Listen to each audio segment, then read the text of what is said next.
de lo que fue la invasión gala, la invasión francesa a México, 1862, y resalto solo lo principal de la invasión, de la llegada de Maximiliano y el Cerro de las Campanas, 1867, pero antes una especie de contexto. ¿Recuerdan ustedes, para nosotros los mexicanos, unas fechas muy significativas como 1808, Napoleón entra a España para frenar a Portugal en su comercio con Gran Bretaña? Gran Bretaña era la obsesión de Napoleón.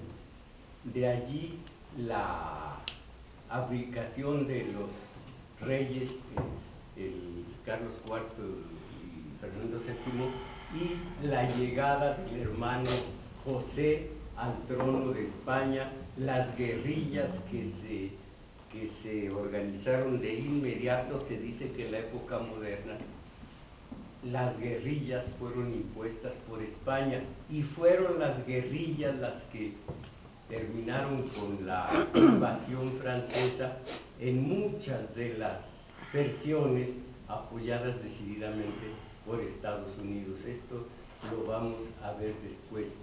Y entonces la Carta Magna del 1812 en España, la desobediencia a esa misma Carta Magna, la PEPA de Fernando VII, la caída de Fernando VII, aquí al no haber rey.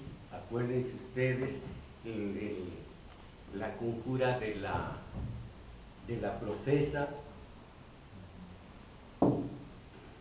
el canónigo Matías de Monteagudo, el brazo armado que fue, ¿cómo se llama? Iturbide. Cae Iturbide, entra ya el primer presidente, Guadalupe Victoria. Ahora, en España, en Francia, mientras tanto, la coalición sexta, en 1814, vence a Napoleón, que estaba arrasando con Europa y con Rusia. La coalición séptima termina totalmente con Napoleón en Waterloo, con el conde Wellington. En 1815, desde el 14, ya entra un rey a Francia, que es Luis XVIII, Luis XVIII. Él dura del 14, 15 al 24, muere, y su familiar Carlos X llega al trono. Son monarcas constitucionales, ya no hay absolutismo como antes de la Revolución Francesa, son constitucionales. Y en el 30, un levantamiento popular tumba a Carlos, y llega el rey ciudadano, que parece la pura verdad, que es Luis Felipe de Orleans, y llega con promesas que nunca cumplió Luis Felipe, hasta la revuelta bárbara, la revolución de 1848, que tumba a este hombre. Y primero llega Napoleón III, que es el que nos interesa, que primero es presidente en una segunda etapa de la República Francesa. Él da un golpe de estado estilo aquí Bustamante, y se convierte en rey, y como rey intenta volver al imperio con la brillantez que tenía antes, y no únicamente se va contra regiones del Oriente Extremo y de África, sino que también de México. Y las historias que he leído, todas hablan con un respeto de la invasión a México. Con estas palabras, más o menos, todas coinciden. Era triunfante el paso de Napoleón III en Europa, en la propia Europa, en Oriente, en África, pero tuvo un descalabro muy significativo en México, que eso empezó a terminar con su carrera. Se puso contra Austria, ¿cómo se llama? Prusia. Contra Prusia, fue vencido con las tropas prusianas, cae en 1871, es tomado prisionero con 100,000 soldados, que era todo su regimiento, muere exiliado en Gran Bretaña de una manera triste y sin gloria ninguna, porque él se rinde incondicionalmente. Ahora, es curioso ver si alguien se acuerda en quién reinaba en Francia cuando la Guerra de los Pasteles, quién estaba en México cuando la Guerra de los Pasteles y en qué año fue. ¿Alguien se acuerda? 1834, algo así. 36, 37. 36, 37, la Guerra de los Pasteles. ¿Alguien se acuerda quién era el presidente en México? Era Anastasio Bustamante, el que tantos periodos gubernamentales tuvo en México, todos nefastos, porque el hombre era un reaccionario. Es el que dio un golpe de Estado contra quién, nomás a ver si nos acordamos. Contra Guerrero, golpe de Estado contra él. ¿Y qué otra cosa hizo contra Guerrero? Lo mandó a asesinar. Lo mandó a asesinar. ¿Alguien recuerda? 50,000 pesos de aquellos pesos. Y el traidor que fue despojado de su ciudadanía en Italia, porque fue asqueroso a ojos de los italianos lo que hizo. ¿Se acuerda cómo se llamaba? Pitaluga. Columbo era el barco, 50,000. El segundo de Bustamante era Lucas Alamán, que no quería que lo mataran, pero así fue. Entonces, en la Guerra de los Pasteles, 38, 36, 37, fue un ludibrio para Francia, porque les repito que no me atengo a la historia oficial, que es falsa y que está rasurada como los toros de Lidia con toreros miedosos, pero esa historia no oficial dice cómo,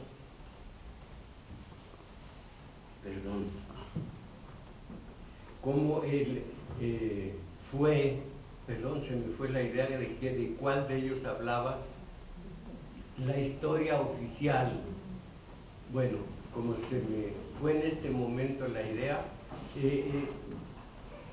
Bustamante fue, dice la historia oficial, la historia no oficial, que fue un esperpento, un ridículo que haya cobrado, esto es muy conocido, un pastelero por unos pasteles que se comieron y no pagaron tropas de López de Santana, de aquellos pesos que estaban a la altura del dólar, a la par, 60,000 pesos. De aquellos, ahorita imagínense cuántos millones no serían 60,000 pesos en 1936. 1800. Claro. Entonces era ridículo y quedó como burla la guerra de los pasteles. ¿Alguien se acuerda? Viendo ahorita ese famoso contexto, ¿quién estaba de soberano en Francia? Ahorita vimos la cronología. Era Luis Felipe de Orleans. Él llegó al término de su mandato en esa revolución tremenda de 1848. De allí comienza Napoleón III hasta el 70-71, cuando fue tomado prisionero con todas sus tropas, y en el 71 en Francia hubo ese relámpago luminoso que duró unos días. ¿Cómo se llamó? La Comuna de París. La Comuna de París, caramba. Ay, es curioso esto. La invasión a México tuvo un pretexto para Napoleón III, Jecker y sus 14 millones de dólares, de pesos. Fue un pretexto. Esto era un compromiso de Miramón que Juárez no quiso reconocer. Era de Miramón, no del propio Juárez. Entonces, ese fue tomado prisionero, Jecker el suizo, en la Comuna de París, cuando la Comuna de París. Pero eso ya es otra historia. Entonces, Napoleón III, sobrino de Napoleón, y yo he estado viendo, pues son muchos, hasta Jerónimo, son muchos descendientes, familia, hermanos, sobrinos de Napoleón, y me parece que más allá de Napoleón, el Corso, el resto, hagan de cuenta aquí, don Lázaro Cárdenas, y unos descendientes mediocres que la gente relaciona con el Tata Lázaro y que no vale. Cuauhtémoc, vean su trayectoria como gobernador de Michoacán, véanlo, fundador del PRD, el día de hoy lo que es, cómo los panistas lo chantajearon porque su hijo, Cárdenas Batel, pues cometió sinvergüenzadas en Michoacán y entonces tuvo que tragarse a base de silencio y de un perfil muy, muy borroso. Cuauhtémoc se retiró realmente de la vida política activa porque le tenían puesto el pie por las sinvergüenzadas de Cuauhtémoc, de Lázaro Cárdenas Batel y su esposa. Cubana, no está aquí la señora. Entonces, y veo yo cómo Napoleón fue, los demás, bueno, Pepe Botella, que le decían el hermano, el sobrino, Napoleón III, que pudiendo haber hecho algo mejor fuera, y esta es la síntesis de su personalidad, fue un hombre romántico, fue liberal autoritario, fue socialista utópico y defensor a ultranza de la civilización católica. El hombre estaba apuntalado por el clero y apuntalaba a su vez al clero católico. Y algo muy curioso, hay un libro en el Fondo de Cultura Económica que habla de un tipo extraño, de estos que se dan en el trópico y que son parte del surrealismo y del esperpento. Gabriel García Moreno, no sé si alguien lo conoce, no estoy seguro si se llama El Santo del Patíbulo, su obra, y habla de todo lo bueno y todo lo malo que hacía este hombre. Era un individuo que ponía a su ejército bajo la vocación de la Virgen. Era católico a ultranza. Lo ofendían o lo mataron y murió perdonando a sus enemigos. El católico a ultranza, pero que al aplicar sus medidas católicas al gobierno hizo un batidillo muy feo. Bueno, pues él, García Moreno, en 1861 pedía a Napoleón III. Miren que dice el clásico que la historia cansada de crear se repite. Pedía a Napoleón III un monarca para el Ecuador, de donde era presidente García Moreno, y para que la zona fuera pacificada, diversos lugares, diversos países que tomaran el ejemplo y que la región fuera regida por monarcas y entrara todo esto a la armonía, porque eran países que estaban en ebullición revolucionaria. García Moreno pidió un monarca para Ecuador y para que después se popularizara esta clase de gobierno, pero prácticamente mientras lo consideraba Napoleón III, él vio las conveniencias de mandar un monarca aquí a México, para que contrarrestara la influencia de Estados Unidos. Y esto es triste para quien estudia la historia, que el protagonismo, en este caso de México, fue muy relativo. Se peleaban allá arriba Estados Unidos, que ya había pacificado su país con la guerra de secesión, ya habían ganado los yanquis unionistas, ya tenía de nuevo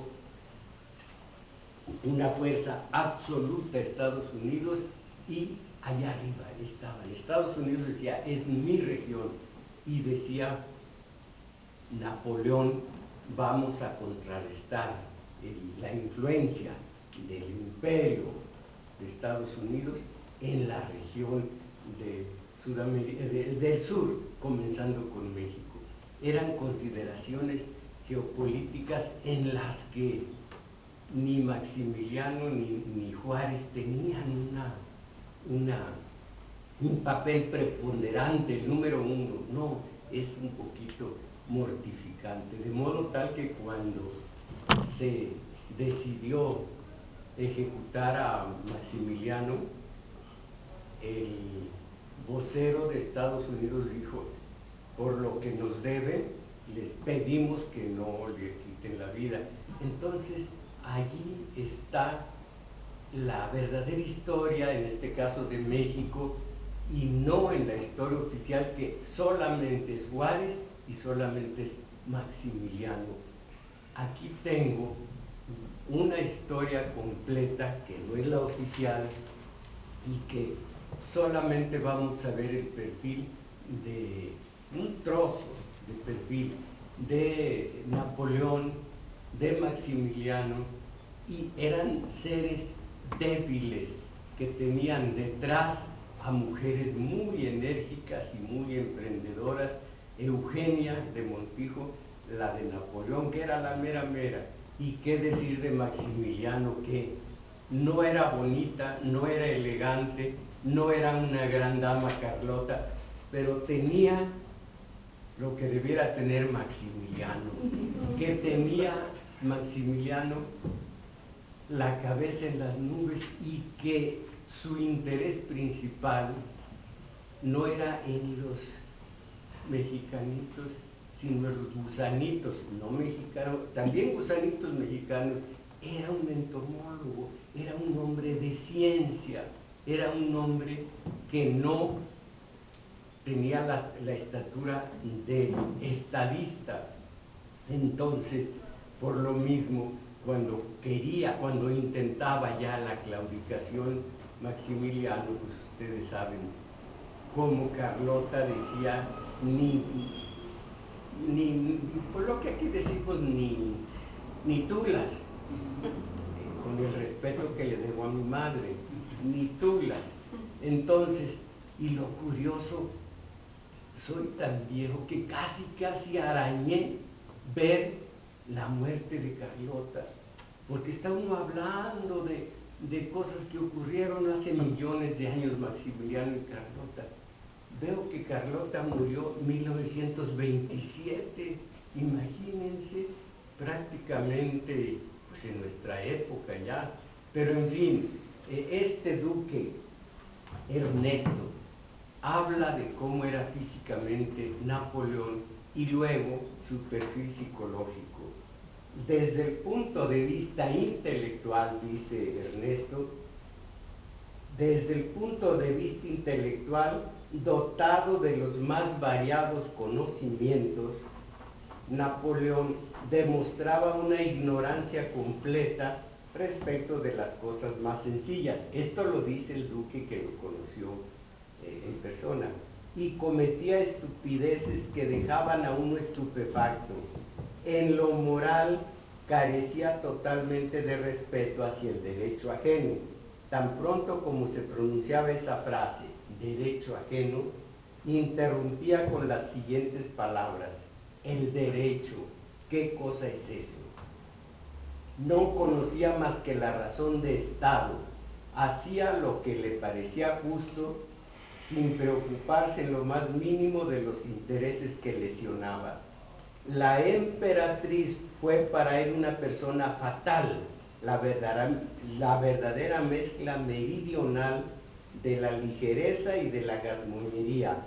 Si no se hubiese dejado dominar por ella, a quien los clericales adulaban, hubiera muerto tranquilamente bajo el cielo de su cama, en las tullerías, entre las abejas bordadas de oro de su alcoba. La emperatriz empujó al infortunado monarca a la guerra contra Prusia. Por eso retiró las tropas de México.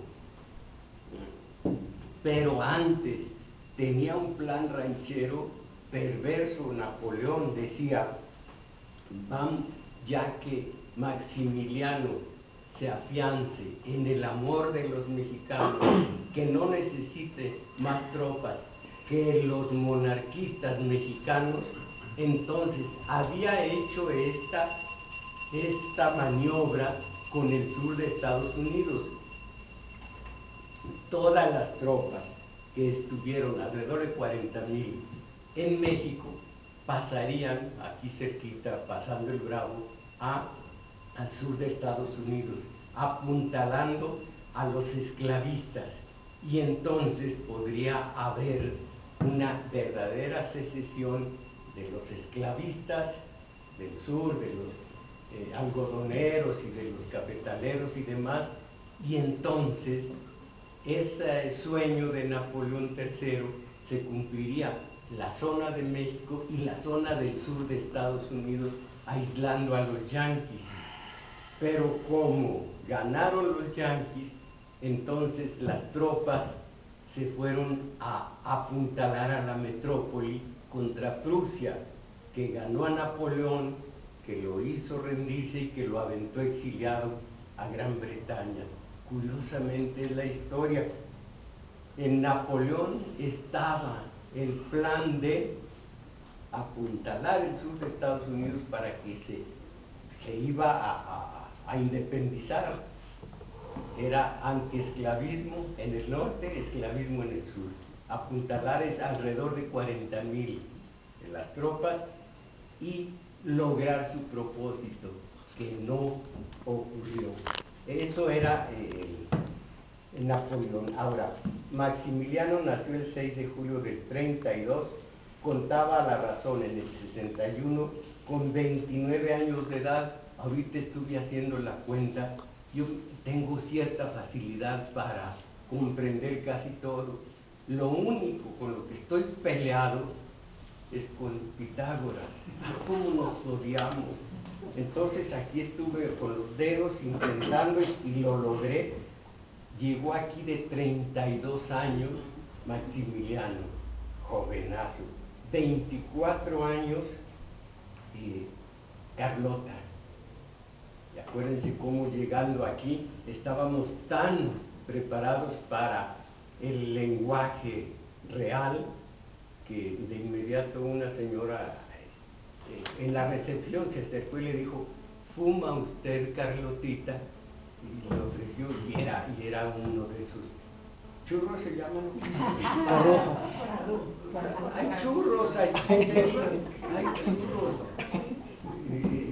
Es un muy buen postre, nomás medio hogón, como se dice en el pueblo, hogón. ¿Saben lo que es hogón? Que Se atora ahí. ahogón, sí, pero le decimos hogón, pues que ya con la cosa, ¿quién va hablando bonito? Ya me ahogo. Bueno, entonces, Maximiliano nació el 6 de julio del 32, contaba a la sazón en 1861, 29 años de edad, y estaba casado con Carlota, hija de Leopoldo I, rey de los belgas, que contaba con 21 años, 24 añitos, emperatriz de México. Válgame. Maximiliano era el diletante de todos los diletantismos, diletante en marina. Leí toda su biografía. Realmente era porque no tenía nada que hacer. Estaba en Trieste, en el lado noreste de Italia, allá en Miramar, y estaba totalmente, su vida no tenía sentido y se metía a una empresa y a otra, según lo leo, no es prejuicio mío. Yo siempre he querido aquí un monarca. Entonces, pues si tenemos a Peña, ¿qué le falta para monarca? Sí. Acuérdense, voy a hablar muy pronto aquí en el taller de teoría política del Estado. ¿Cuál Estado? El Estado es una gran engañifa de una cúpula que maneja a 118 millones de aturdidos. El Estado. ¿Cuál Estado son ellos? Las instituciones, ya de esto hablaremos otro día, pero por lo pronto, Maximiliano era el diletante de todos los diletantismos, diletante en marina, en ciencias naturales, en música, en literatura. Pobre Maximiliano, creía que mi gran amigo y un hombre de bien, José Emilio Pacheco, era poeta. Es un grandísimo hombre que murió, pero de poeta no tenía nada. Le digo a Tere Valencia, aquí respeto la obra maravillosa en poema de Sabines, que era una porquería de individuo, lo peor, Sabines. Yo lo conocí bien en los departamentos Condesa, donde tomaban licor y tomaban no sé qué más. Lo conocí bien por medio de las Alfonso, se apellidaban Alfonso, Julia Alfonso, Rocío Alfonso, que eran amiguísimas como él, chiapanecas ellas, y lo conocí bien, cómo se portaba con la esposa y demás, pero su obra es tan grande y aquí la respeto enormidades como poeta.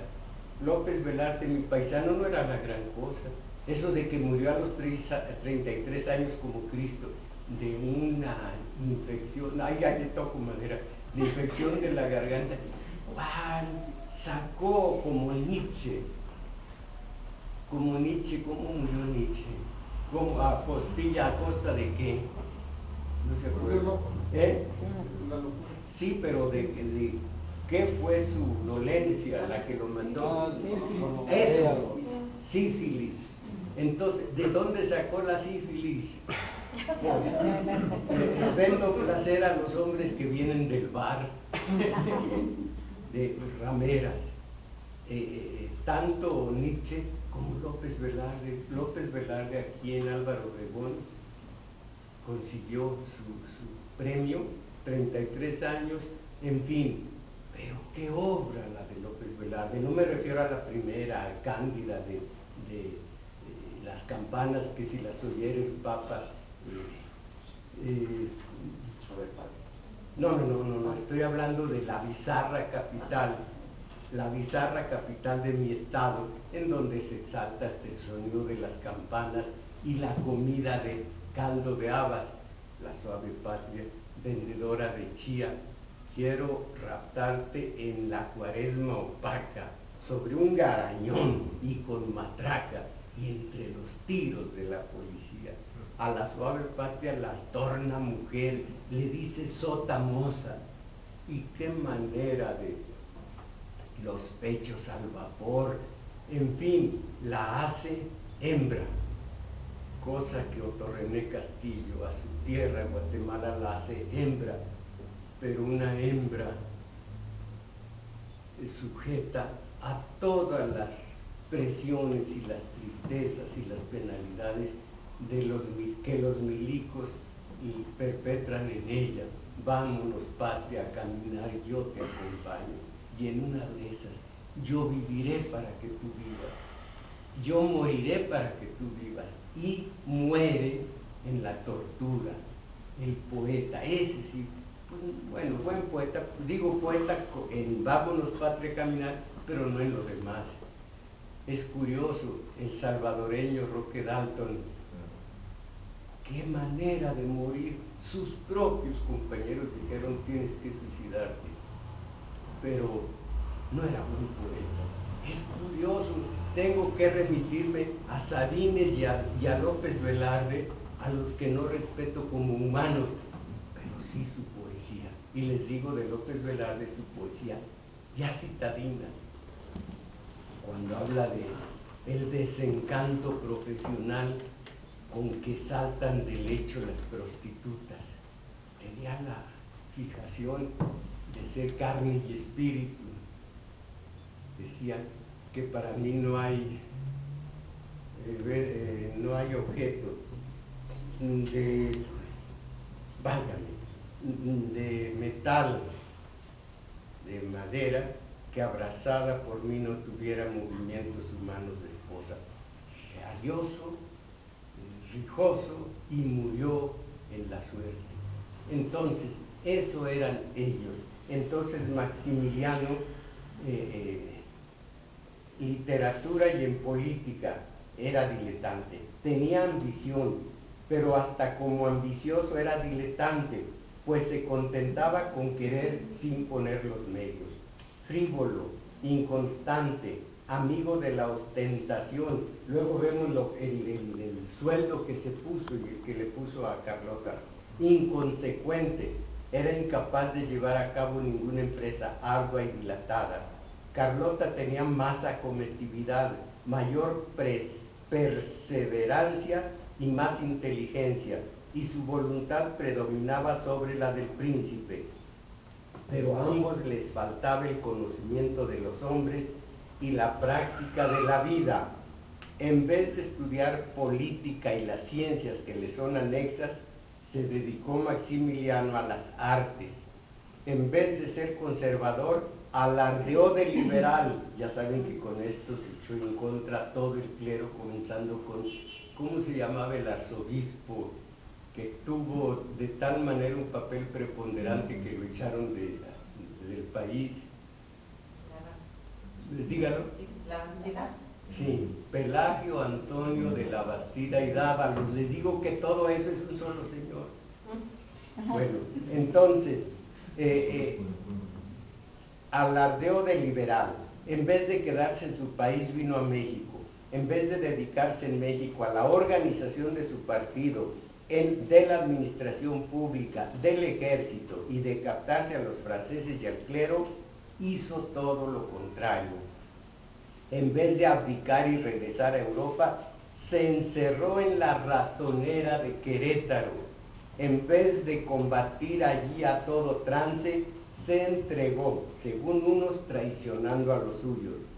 Se dejó entregar traicionado por uno de los suyos, según otros, siendo la primera versión y la más autorizada. En vez de morir, combatiendo, se hizo fusilar. Y más adelante, ya no él, sino los monarquistas mexicanos consideraban el establecimiento del trono como punto capital. La persona del monarca era cosa secundaria. Todo lo que respecto a esa persona importaba era que fuese príncipe de sangre real y católico, apostólico, romano. Sus dotes morales e intelectuales eran cosa de poca monta. Encontraron un príncipe agobiado de deudas y aguijoneado por la ambición. Dijo Napoleón III, te mando a que te sientes en un montón de oro. Aguijoneado por la ambición, desprestigiado en su propia casa, unido a una mujer ambiciosa que soñaba con un trono. Y a esa pareja se dirigieron. ¿Se acuerdan ustedes quiénes fueron los encargados de un ejército conservador totalmente derrotado, de solicitar que viniera Maximiliano? ¿No se acuerdan? ¿Quién era el encargado principal? El hijo, él era uno de ellos, pero no era el principal. Diga. No, él fue uno de ellos, pero el principal era José María Gutiérrez de Estrada. Después, ¿cómo se llamaba? Juan Manuel Hidalgo, Almonte, y luego Pelagio Antonio de la Bastida y Dávalos. Eran los cuatro. Hay que saber quiénes fueron los responsables. Estaba totalmente desmantelado el ejército conservador. ¿A raíz de qué fecha y de qué acción? ¿Alguien se acuerda? ¿La guerra qué? Dígame. ¿En dónde se remató esa guerra de 3 años? Que en realidad fue de 10 años, del 1874, de 1854 a 1867, 13 años, 4 meses. Bueno, Teoloyucan fue la acción en donde perdió Miramón y triunfó González Ortega, que después sería un aguijón para Juárez, de modo tal que la historia, incluyendo esta, que no es la historia oficial, cuando habla de todos los héroes que hicieron posible el triunfo de Juárez, omite el nombre de González Ortega. Hijos, pues si González Ortega fue puntal, aunque después, por su afán de ser presidente del país, haya cometido muchos desmanes contra el propio Juárez, que, entre comillas, por si no llegamos allí el día de hoy, 1867 triunfa Juárez, regresa a México y a sangre y fuego descabeza a todo lo que quedaba de oposición, a sangre y fuego. Esto también la historia oficial no lo cuenta. Crímenes inauditos de los liberales como crímenes de los conservadores, solo que el tigre de Tacubaya está muy bien ubicado, Leonardo Márquez, con los 53 o algo, 53, no estoy seguro si fueron 54 víctimas, tanto heridos como paramédicos, como enfermeras, como algún menor de edad, todos. Eso era crueldad. Ya en la época moderna me decían de Acteal que allí nada malo ocurre. Fueron 54 en Acteal, la mayor parte mujeres, algunas embarazadas. histórico, alguna embarazada le sacaron con marrazo. Los paramilitares aquí en Colombia y en todas partes han sido terribles. La máscara roja, en Chiapas, en fin. Entonces, Juárez derramó sangre, como derramó sangre también este señor Maximiliano. Miren, hubo muchos pedimentos de piedad para Maximiliano, tanto de Estados Unidos como de toda Europa, que dijeron, Estados Unidos fue el factotum, Estados Unidos fue el que hizo triunfar a Juárez en México. Estados Unidos debe pedir, no exigir, pedir que se respete la vida de Maximiliano. Pero, fíjense ustedes qué mal informado estaba Maximiliano. Ya se había ido Carlota buscando refuerzos, pero al recibir Maximiliano la noticia de la entrada de Miramón en Zacatecas, se figuró ya hecho prisionero a Juárez con todo el gobierno y se apresuró a escribir a su general el 6 de febrero, recomendando, él murió en junio, el 6 de febrero, recomendándole de una manera muy especial que en el caso de que se apoderara de don Benito Juárez,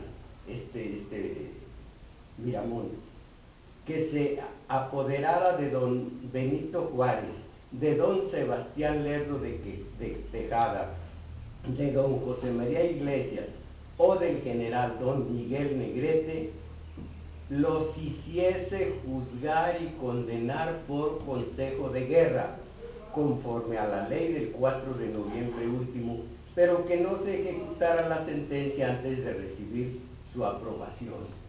Y dice el historiador, téngase esto presente para que cuando Maximiliano caiga en poder de los republicanos, pues él mismo dio al gobierno la vara con que debía ser medido.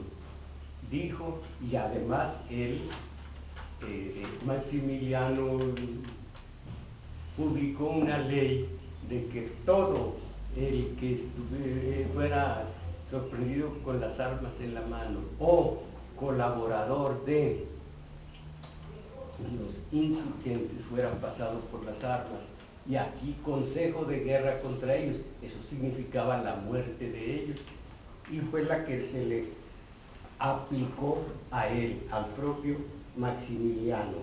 Entonces los monarquistas, estos cuatro, fueron a pedir a Napoleón, y esto ya lo hemos visto. Es cierto, esto es curioso, una carta de Juárez a Maximiliano, que en medio de su delirio le ofreció la cartera de titular de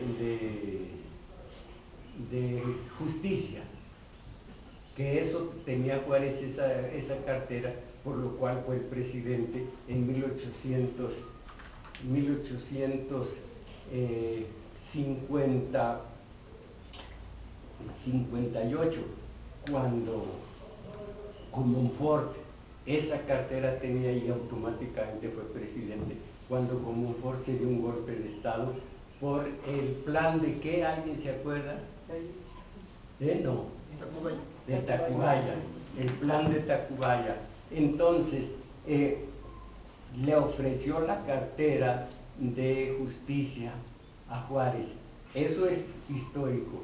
Lo que no es muy cierto es que haya sido contestación de Juárez esta carta, que tengo íntegra y que voy a leer nomás el final.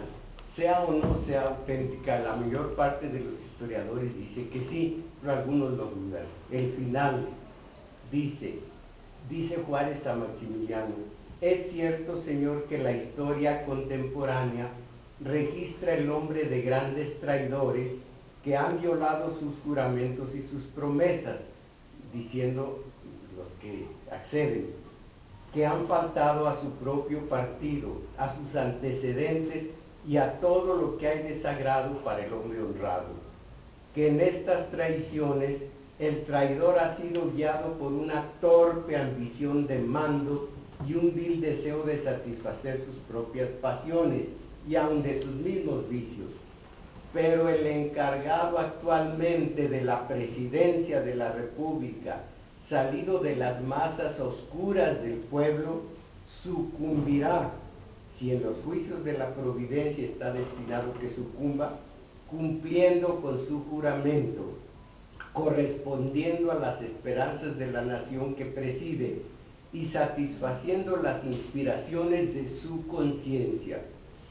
Tengo necesidad de concluir por falta de tiempo y agregaré solo una observación. Es dado al hombre, Señor, atacar los derechos ajenos, apoderarse de sus bienes, atentar contra la vida de los que defienden su nacionalidad, hacer de sus virtudes un crimen y de los vicios propios una virtud.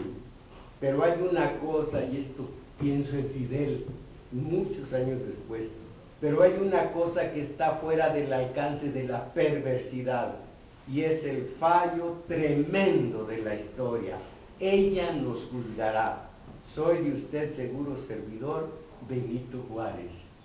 Pudo haber sido auténtica o no, pero esto es muy propio de un hombre que como virtud máxima o quizá como virtud única tenía constancia, tenía temple, tenía un hermoso fanatismo en que la virtud, no es la virtud, en que la razón estaba de su parte y fue acorralado en, voy a decir algo muy interesante, ya que no pudo más, dijo a los suyos, vámonos a Ciudad Juárez. Bueno, ¿cómo se llamaba Ciudad Juárez entonces? Paso del Norte. Vámonos a Paso del Norte. Estaban ya acorralados en Paso del Norte. Varias veces la ligereza de un caballo que se llamaba Relámpago lo salvó, porque Márquez andaba detrás, porque Miramón andaba detrás de este hombre, y él siempre, yo digo como que no tenía mucha imaginación. Como decía Martín, así tiene que ser, una y otra, para mí ya es hora, así tiene que ser. Esto parece haberlo dicho también Juárez. Ya estaba acorralado, no tenía ya esperanzas, pero ahí estaba.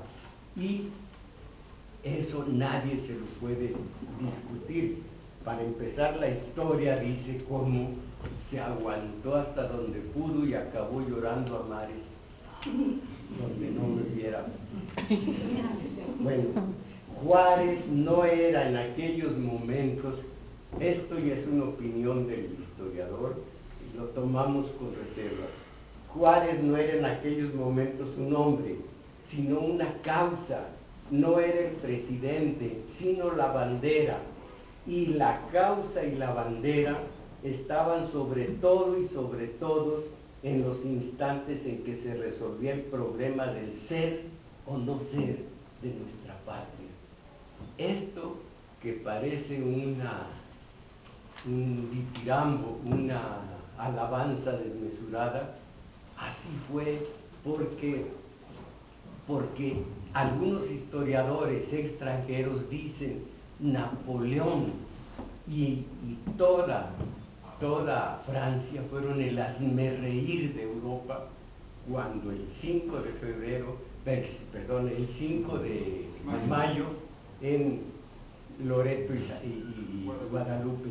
Entonces, una verdadera causa de risa, de ridículo, porque las tropas invencibles, los suavos de Napoleón III, habían caído ante un ejército improvisado con Zaragoza al frente. Zaragoza el Tejano, entonces Texas todavía pertenecía a México, ahora México pertenecía a Texas, esa es la diferencia. Entonces, ahí está cómo resistían, si allá arriba se peleaban y si eran los que determinaban cuáles acciones estaban por ser ejecutadas. Juárez ahí estaba arrinconado y todo, pero nunca se rindió.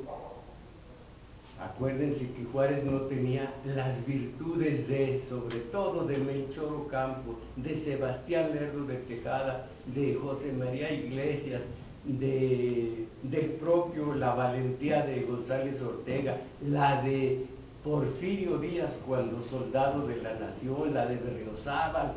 Total que todos tenían una serie de características positivas, para no decir virtudes, que no tenía Juárez, nomás que él los escogió y él aguantaba vara y aguantaba. Cuando le piden misericordia para Maximiliano, dice, no, este es un pequeño recado para todos los países del mundo, que venir a México es venir a encontrar la muerte si vienen a invadir. Y se aliaron un poquito en Estados Unidos y dijeron, no anexión de México a Estados Unidos, nos costaría dinero. Absorción en los negocios, en la cultura, en Televisa, absorción. Y luego Lansing, ¿se acuerdan? El puro sentido de lo que dijo Lansing. En 1914 era primer ministro de Woodrow Wilson. Después, ya como ex ministro, dijo estos conceptos históricos, ¿alguien los recuerda? De atraer a los jóvenes no más prometedores a las universidades de allá para que regresando aquí entregaran el país mejor que cualquier presidente impuesto. Sin gastar $1 y sin disparar un tiro. Ellos vendrán a educarse y eventualmente, y por supuesto que Cedillo y Salinas decían, tan locos. Esa es la verdadera conquista, la absorción, no la anexión. Ya fue muy difícil pensar en anexión de México a Estados Unidos. Absorción.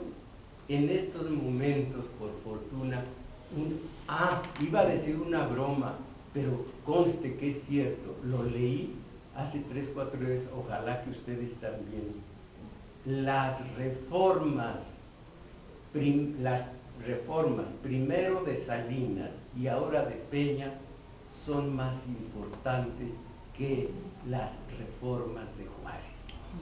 Primero las de Salinas y luego las de Peña, más importantes que las de Juárez. Hijos, pues allí tienen puntos de vista tremendos. Perdón, ¿dónde lo leyó? No estoy seguro, creo que en Reforma, no estoy seguro. Ese Reforma con todo y su metro no me los den por buenos. No, allí colabora pura resoca del periodismo. Bueno, pues Salinas y Peña son lo mismo. No, Peña tiene mucho cabello. Bueno, entonces, a fines de octubre del 85, abandonaron los invasores la ciudad de Chihuahua. Aquí comienza el tránsito de todos ellos. Se dice que ya Juárez no tenía el control de las acciones, que él estaba arrinconado en el norte. Pero aquí tengo en la historia esta, que no es la oficial, Juárez tuvo el talento de establecer grandes zonas militares y de confiar el mando de cada una de ellas a esforzados caudillos. Aquí están los grandes. Porfirio Díaz tuvo a su cargo el oriente, Ramón Corona, el occidente, Escobedo, Mariano Escobedo, el norte, Arteaga, Riva Palacio, Régulos y otros jefes, el centro. En combinación con ellos o por propia cuenta, hubo otros muchos diseminados en todo el país. Ramón Corona en Guadalajara, en la zona de Occidente. ¿Alguien sabe cómo murió Ramón Corona. Era un tipazo, pues ayudó como el propio Porfirio Díaz, como Berriozábal, como Negrete. Fue un hombre, Régules también, muy importante. Ya pacificado el país, regresaba él de ver una obra de teatro y un primitivo rom con M al final se acercó, lo apuñaló, lo mató, y en lugar de que lo hubieran tomado preso como a León Toral tiempo antes, para ver cómo y por qué lo había matado a Obregón, a este lo acribillaron de inmediato, primitivo rom, y en el Museo de Guadalajara está el chaquetín manchado todavía con algo negruzco a estas alturas, café negruzco, que era la sangre de Ramón Corona. Y todas las tapatías tienen muy en cuenta a Ramón Corona. Del museo a unas cuadras, vámonos al tianguis aquí al Ramón Corona, así se llama uno de los más importantes mercados de Guadalajara, el mercado Corona, en honor a Ramón Corona. No saben más las amas de casa más que es el Ramón Corona.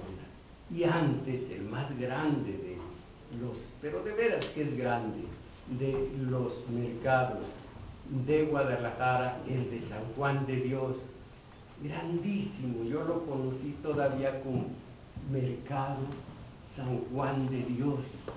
Tiene todo. Ahora ya no es Mercado San Juan de Dios, le llaman Mercado Taiwán de Dios. Puras cosas importadas, pero grandísimo. Y el otro es el Mercado Corona, por los Porfirio Díaz, que fue el primer general que se presentó a Juárez en México después de la caída de Puebla, y a quien el presidente quiso hacer ministro de la guerra, cargo que se negó a admitir modestamente el joven caudillo. Si leemos a Shakespeare, sobre todo a Shakespeare o a Dostoyevsky, nos damos cuenta de que el hombre siempre es el mismo y siempre es cambiante. Porfirio Díaz, el militar, el soldado de la patria, miren lo que fue después, piensen en Cananea, piensen en Río Blanco, en el Valle del Mezquital, en Tomochic, caramba, el mismo Porfirio Díaz, y así tantos que comenzaron siendo grandes y dan un cambio, porque dentro del ser humano está lo mejor y lo peor, y por eso vale, ojalá que se vayan a la novela de Stevenson, Mr. Hyde y el Dr. Jekyll. Perdón, sí, el Dr. Jekyll y Mr. Hyde. Uno, hasta el mediodía es un doctor benemérito que hace el bien para los demás. Se toma su bebedizo después de comer y en la noche a depredar, a violar, a robar, a matar. El mismo, el bebedizo no es más que la condición humana.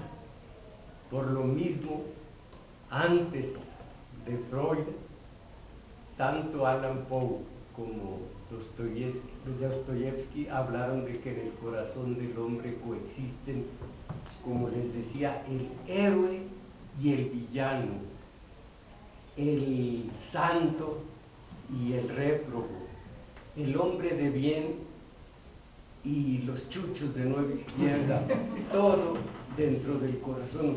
No, en mi corazón no están los chuchos, menos ellos.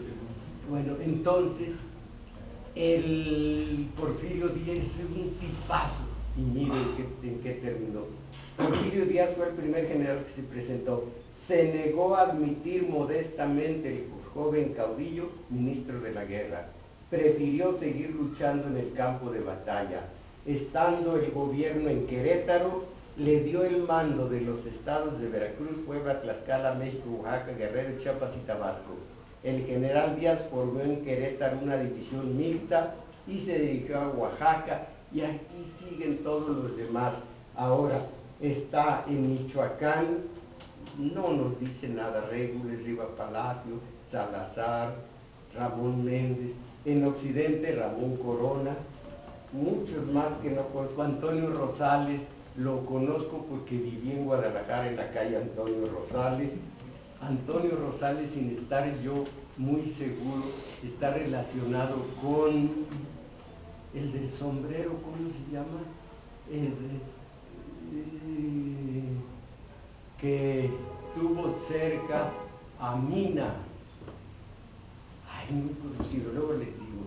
Entonces, el coronel Antonio Rosales, estuvo allí Corona, Eulogio Parra, en el norte Mariano Escobedo, que fue importantísimo, Naranjo, Gorostieta. Yo pienso, si este Gorostieta sea el mismo, conocen el Gorostieta de 1926-30, ¿quién fue Gorostieta? Enrique Gorostieta. Fue el caudillo máximo de los cristeros, el general de generales de los cristeros, el mismo que al final dijo, tristemente, nos falló, el alto clero nos dejó solos, y el alto clero tuvo como punta de lanza al obispo de Durango, el cual dijo, ojalá que esta historia de los cristeros sea escrita cuando ya no estemos nosotros, porque tanta indignidad nos pesaría demasiado. Que se escriba cuando ya no estemos nosotros. Lo dijo el propio, no me acuerdo, González se apellidaba, obispo de Durango, el que gestionó con el más horroroso de los papas y que está en proceso de beatificación. ¿Cómo se llama el papa este? Pío IX. Este tipo que fue el que excomulgó a todos quienes hayan promulgado la Constitución del 57 y a quienes la obedezcan. Para los católicos, la excomunión es la muerte. Les cierran las puertas del paraíso y les abren las puertas del infierno.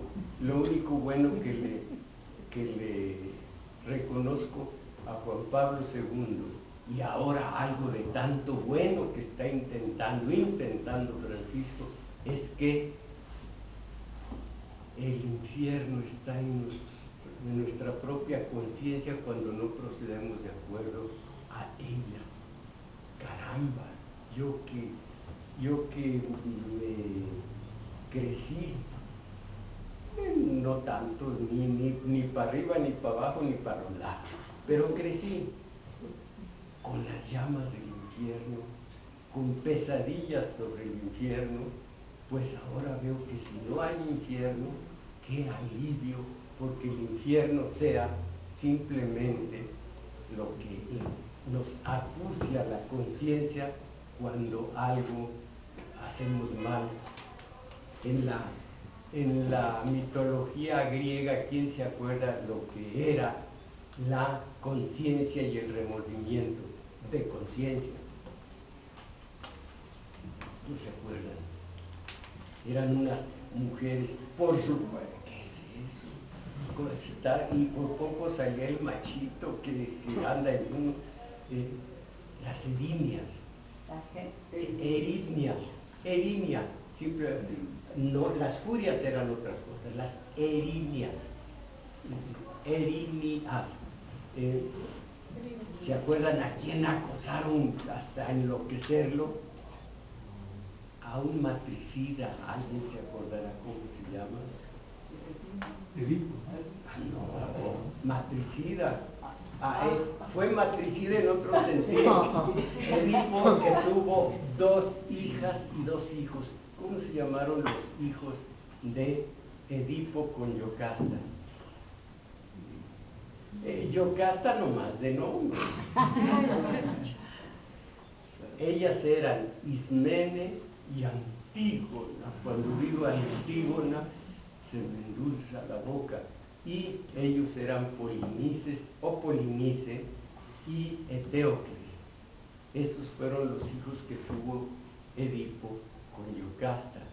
Pero les hablo de el primer matricida, que cuando se justificó, entre comillas, la muerte de una mujer, así fuera la madre, se justificó simbólicamente el que el hombre haga lo que quiera con una mujer. El matriarcado terminó y allí comenzó el patriarcado, en la parte simbólica. Los machitos, el macho, con ese símbolo se apropió del mundo y la mujer quedó en segundo término, ahorita pidiendo firmas el día de hoy para exigir la equidad de género en el Congreso de la Unión. ¿No se acuerdan cómo se llamó el matricida? De Clitemnestra. Electra era la hermana, la autora intelectual. Orestes. Bueno, entonces, el norte, Mariano Escobedo, Viesca, son nombres que no nos dicen mucho, pero aquí caemos. El general Díaz se fugó de la prisión y todo su papel. El relámpago que salvó en una ocasión a Porfirio Díaz. Entonces, estoy buscando, adelantándome mucho, para que se vea cómo pidieron. Imagínense, esta escena parece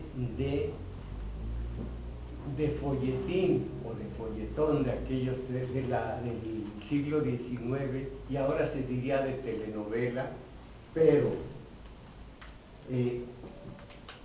la hermosa princesa Sam y el presidente, para que salvara a uno de los condenados a muerte. Temblando y sollozando, ella cayó de rodillas a los pies del presidente y con ardientes palabras, dictadas por el sentimiento del corazón, imploró piedad para el sentenciado Maximiliano con la elocuencia que presta el dolor. Don Benito Juárez hizo esfuerzos para alzarla, pero la afligida princesa abrazó sus rodillas y dijo que no se levantaría hasta que no le concediese la gracia que le pedía. El lenguaje de la hermosa dama era tierno, conmovedor. Don Benito Juárez y don José María Iglesias, que era su segundo más valioso. Don Benito Juárez y don José María Iglesias parecían conmovidos. Señora, le dijo el presidente en voz baja y triste, me causa verdadero dolor el verla a usted de rodillas, mas aunque todos los reyes y todas las reinas estuviesen en vuestro lugar, no podría perdonarle la vida. No soy yo quien se la quita, son el pueblo y la ley los que piden su muerte. Si yo no hiciese la voluntad del pueblo, entonces le quitaría la vida a él y aún perdería la mía también. Caramba, este hombre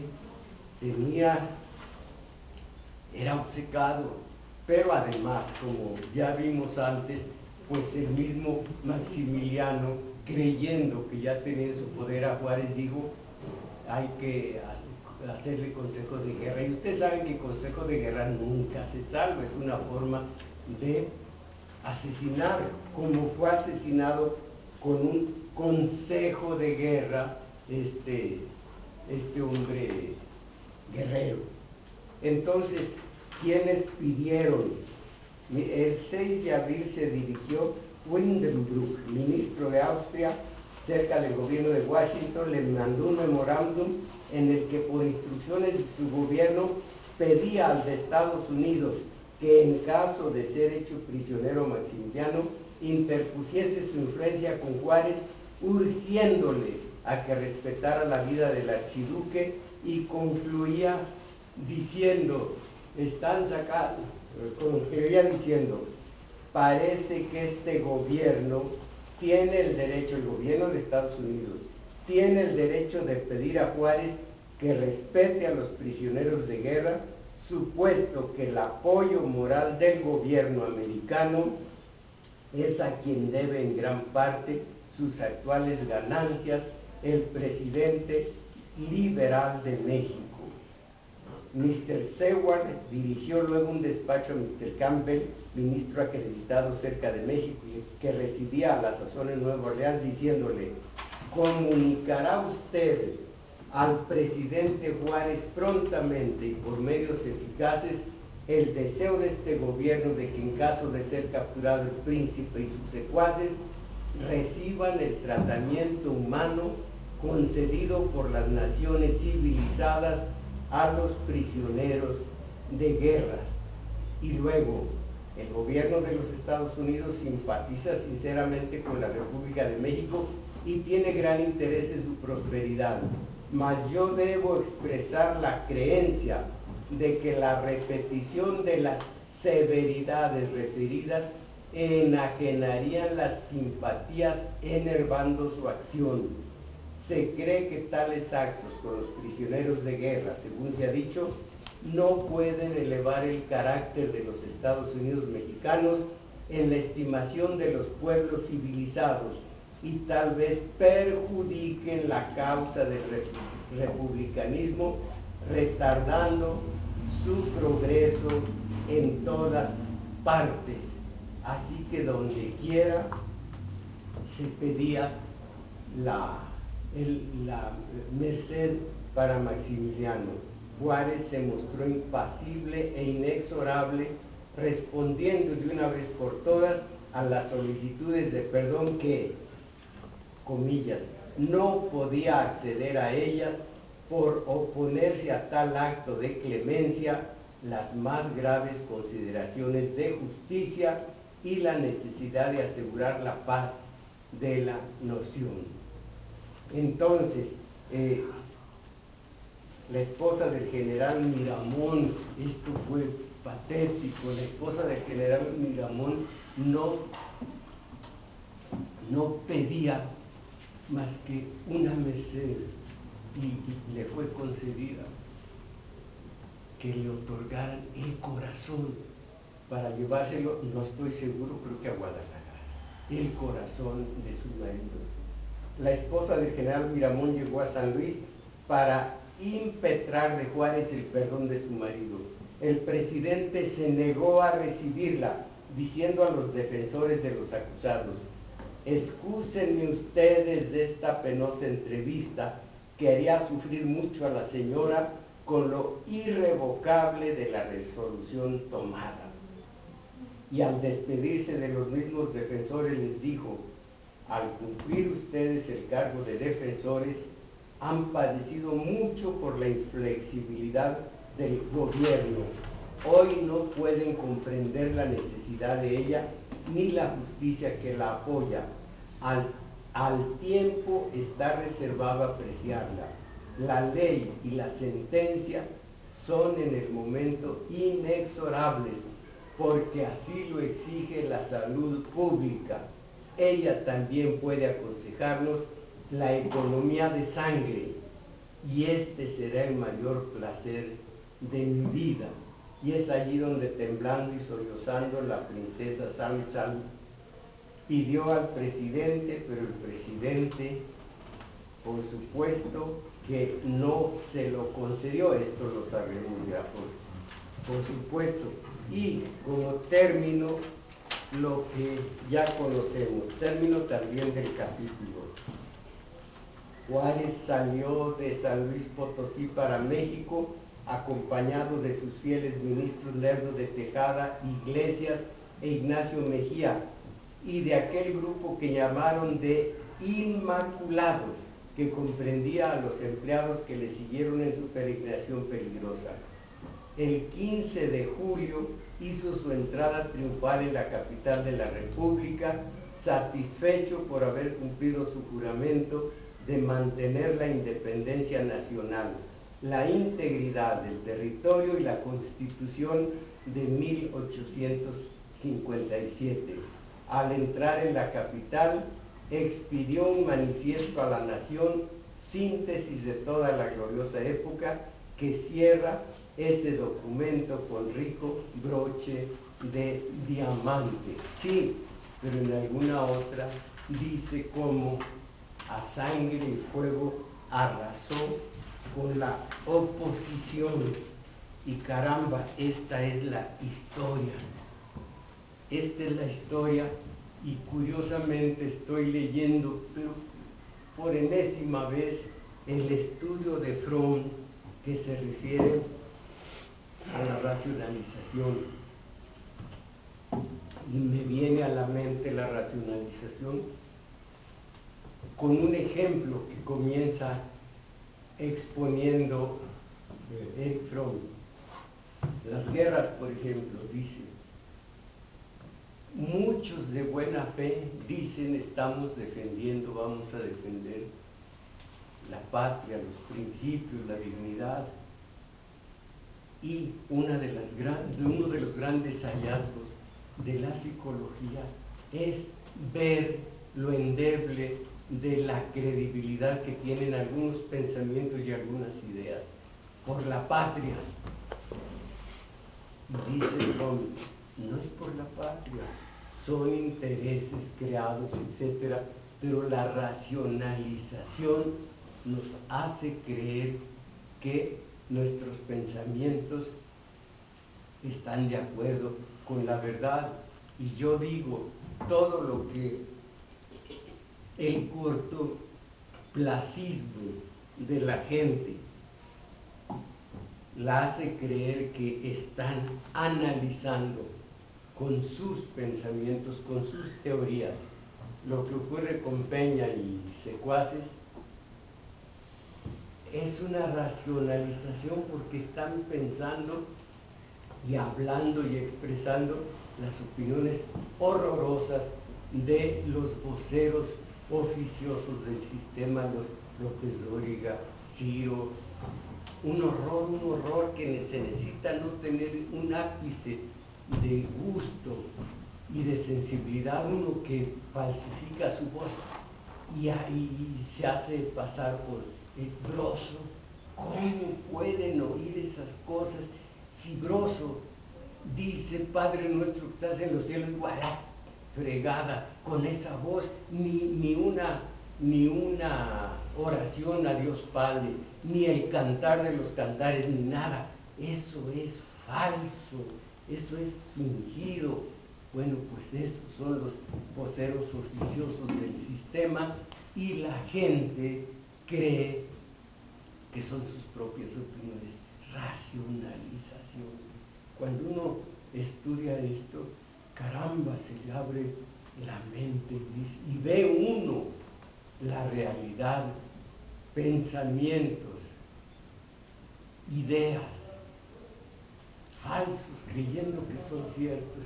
Y entonces veo desde que sé esto, a quienes mueren o matan por los principios y por la patria. Un momento.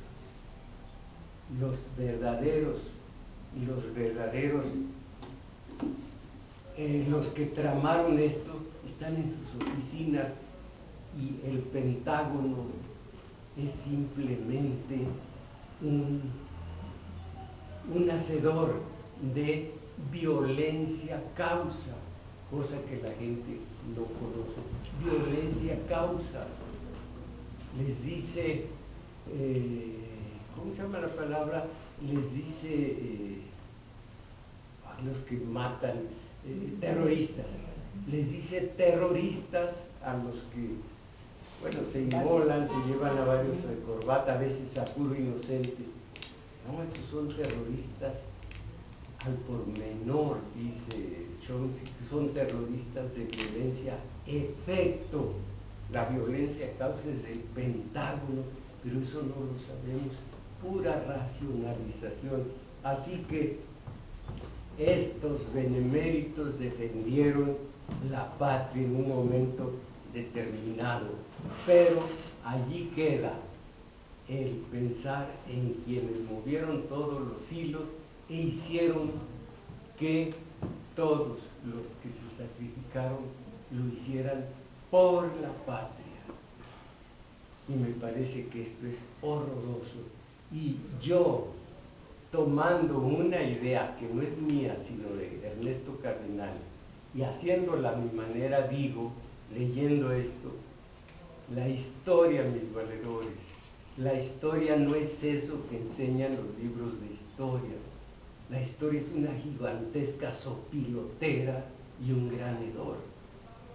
Leyendo la historia, contrastándola con otras, con autores de aquí y de allá, ve uno que cuánta indignidad, cuánta miseria, cuánto heroísmo a veces desperdiciado para que México siguiera siendo lo que es hoy, un colaborador efectivo de Estados Unidos, colaborador. Ahí tienen adrede una racionalización. Somos colaboradores. Acaba de aparecer una noticia que dice México y Estados Unidos hombro con hombro en la defensa de, ya se me olvidó de qué, pero hombro con hombro México y Estados Unidos, y la gente lo cree. Alguna cosa muy menor en la defensa. No sé. La trata de personas. Ahí está, exactamente. No me acordaba de la trata de personas. México y Estados Unidos hombro con hombro. Racionalización. Lo único efectivo es que nos vamos a comer. Gracias.